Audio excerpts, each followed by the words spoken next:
வணக்கம். நான் திரைப்பட இயக்குனர், தயாரிப்பாளர், சின்னத்திரை பெரிய திரைகளில் நடித்து கொண்டிருக்கும் நடிகர். நேற்று மாலை மலர் இதழில் ஒரு செய்தி வந்தது. பாரதி கண்ணன் என்கிற வேறொரு நபர் ஒரு கற்பழிப்பு வழக்கில் போக்சோ சட்டத்தில் கைது செய்யப்பட்டிருக்கிறார், கோயம்பேடு காவல் நிலையத்தில்.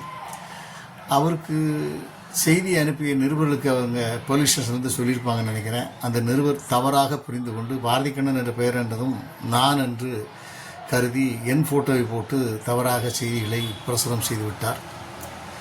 அதற்காக வருத்தம் தெரிவித்து அவர்கள் மறுப்பு செய்தி வெளியிட வேண்டுகிறேன். அந்த பாரதி கண்ணனுக்கு பதிலாக இவரை தவறுதலாக போட்டுவிட்டோம், அவர் வேறு இவர் வேறு, இவருக்கும் அதற்கும் எந்தவித சம்பந்தமும் இல்லை என்று திருத்தம் தெளிவாக அந்த செய்தியை வெளியிட